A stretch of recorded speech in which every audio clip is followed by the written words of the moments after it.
You ever tell yourself, just one quick check, and suddenly 20 minutes are gone? Now imagine if those same 20 minutes were invested. Literally. Stocks, skills, business ideas. Over a year, that's not just time. That's thousands of dollars in lost opportunity. This isn't about discipline. It's not about willpower. It's about something happening inside your brain every 5 minutes. And once you understand it, you'll never look at your phone the same way again. Let me break this down in the simplest way possible.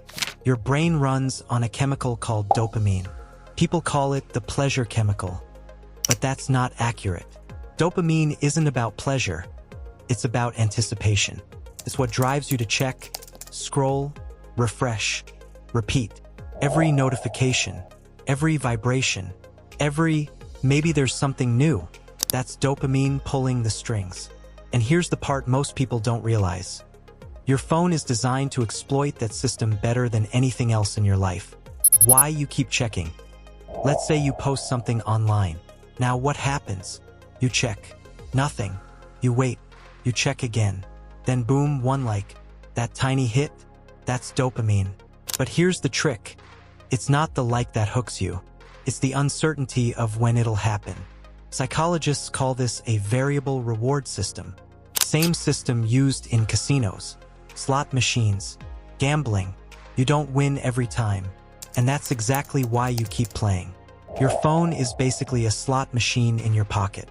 Except instead of money, you're betting your time, your focus, and slowly your attention span. The 5-minute loop. Now let's talk about the 5-minute habit. You check your phone. You scroll a bit. Nothing exciting. You put it down. 5 minutes later, you feel that urge again. Why? Because your brain didn't get a complete reward cycle.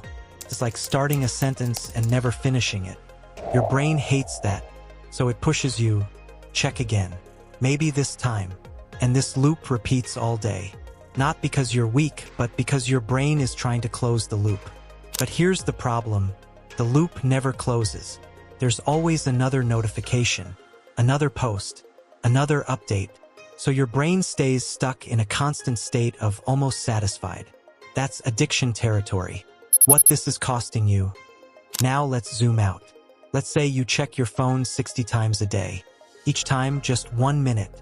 That's an hour. Every single day. 365 hours a year. That's over 9 full work weeks. Think about that. 9 weeks where you could have learned a high-income skill. 9 weeks where you could have built something. 9 weeks where your life could have moved forward but didn't. And here's the real cost. It's not just time. It's your ability to focus. Every time you switch from your work to your phone, your brain pays a switching cost. It takes time to refocus, to get back into flow. So even if you think you're just checking for a second, you're actually losing much more than that. Why willpower doesn't work? Most people try to fix this the wrong way. They say, I'll just use my phone less. I need more discipline. But that's like trying to outwork a system designed by teams of neuroscientists, engineers, and psychologists. You're not supposed to win that fight. Apps are built to keep you hooked. Endless scrolling, autoplay videos, notifications timed perfectly.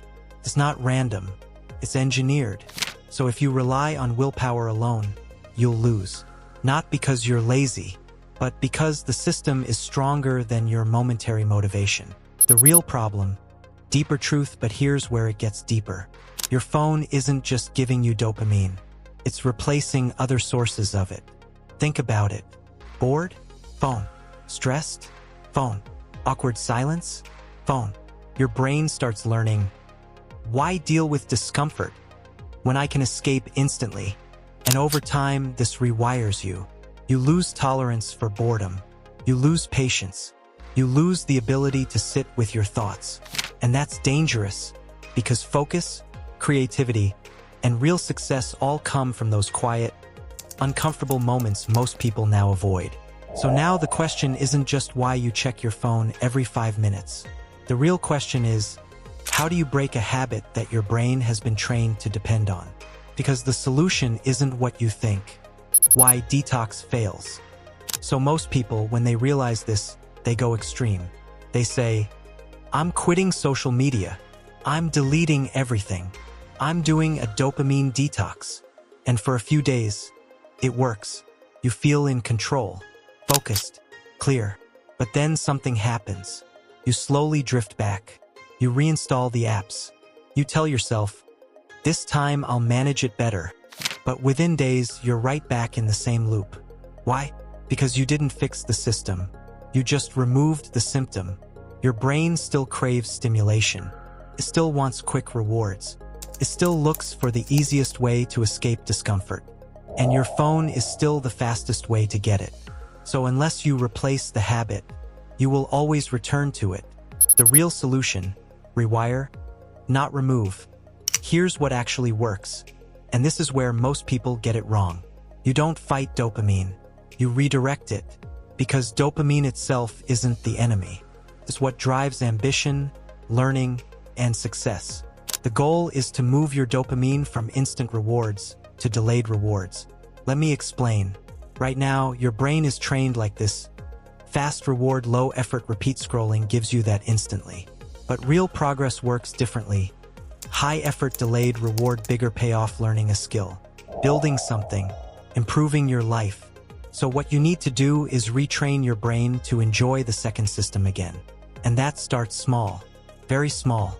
The 10-minute rule. Here's a simple method that works surprisingly well. The next time you feel the urge to check your phone, don't fight it. Just delay it. Tell yourself, I'll check it in 10 minutes. That's it. No pressure, no restriction, just a delay. What this does is powerful. It interrupts the automatic loop. You go from reacting to choosing, and most of the time, that urge fades. Because dopamine spikes are short-lived. They feel intense, but they don't last long. So by waiting, you let the wave pass. And every time you do this, you weaken the habit. Environment over willpower. Now here's the bigger shift. Stop relying on discipline. Start controlling your environment. Because behavior is shaped more by what's around you than what's inside you. If your phone is always in your hand, you'll use it. If notifications are always on, you'll check them. So change the setup. Put your phone in another room when you work. Turn off non-essential notifications. Make it slightly harder to access. That small friction changes everything. Because habits thrive on convenience. And they die with resistance. Rebuild your attention span. Now here's something most people don't talk about. Even if you reduce phone usage, your focus won't come back instantly. Because your brain has been trained for constant stimulation. So when you sit down to work, read, or learn, feels boring. That's normal. You're not broken. You're just out of practice. So rebuild it the same way you would build muscle. Start with 15 minutes of focused work. No distractions. No phone. Then take a break. Then go again. Slowly increase the time. This retrains your brain to handle deep focus again. And once you get it back, everything changes. Your productivity, your thinking, your results, the real payoff. Now let's bring this back to where we started. Those 5-minute checks, they're not just stealing your time, they're stealing your potential. Because the difference between people who stay stuck and people who move ahead isn't talent, it's attention. Where your attention goes, your life follows. If it's constantly scattered, your results will be scattered too.